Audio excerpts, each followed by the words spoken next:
Beleza? Então, ó, a gente acabou de ver aí sobre a proporcionalidade direta, né? A gente viu que quando eu divido uma grandeza pela outra, sempre dá uma mesma constante aí. E aí eu tenho uma relação direta. Então agora a gente vai ver aí o caso de uma proporcionalidade inversa, tá joia? O que é uma proporcionalidade inversa?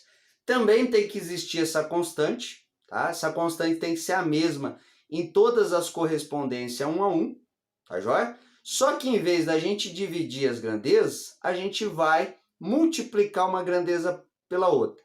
Se der o mesmo valor, eu posso dizer que essas grandezas são inversamente proporcionais, tá? Então, o que eu estou vendo? Relação entre duas grandezas e um caso particular de uma relação entre elas, que é a relação de proporcionalidade. Já vimos a direta, agora vamos ver a proporcionalidade inversa. A inversa é o seguinte, quando uma aumentar, quando uma grandeza for aumentando, a outra tem que necessariamente ir diminuindo. Agora, se essa for diminuindo, a outra tem que ir aumentando, tá? Então, elas trabalham de uma maneira inversa uma com a outra, tá joia? Então, eu vou fazer aqui, colocar duas grandezas inversamente proporcionais e aí vou mostrar como descobrir se elas são inversamente proporcionais, tá joia? Então, eu vou escrever aqui 1, 2, 4, 8 e 16. Tá joia?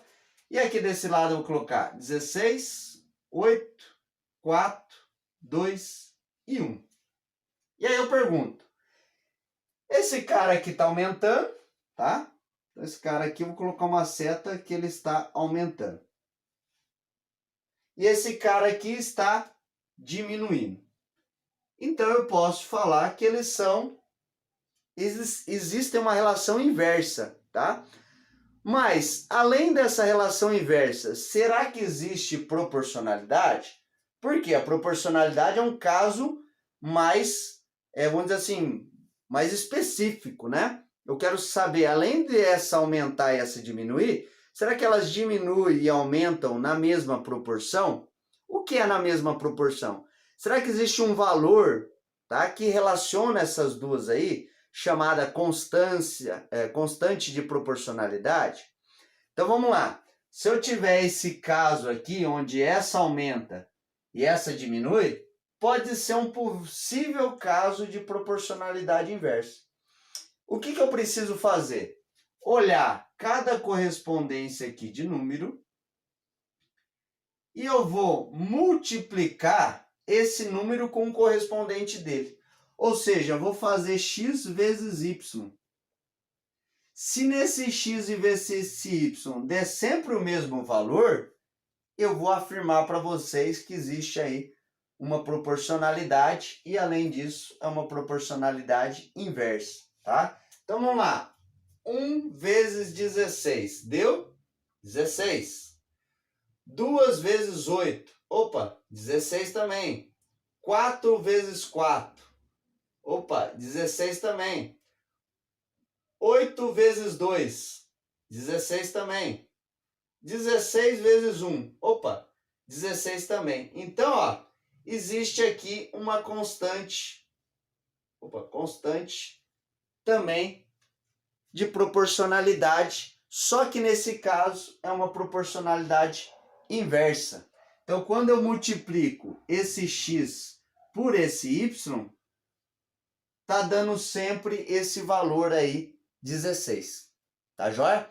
Então, se for dado, né, duas variáveis, né, duas grandezas para vocês analisar, se existe uma relação direta ou inversa, eu preciso multiplicar as duas. Se der sempre o mesmo valor, elas são uma constante, uma relação de proporcionalidade inversa, tá joia?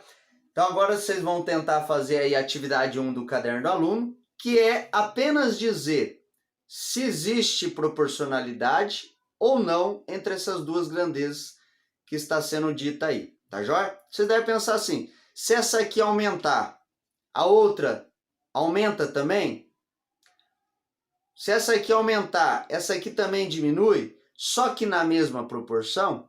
Então vocês vão responder, existe proporcionalidade.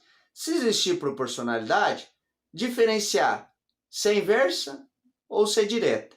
E se não existe, só colocar que não existe proporcionalidade, tá joia?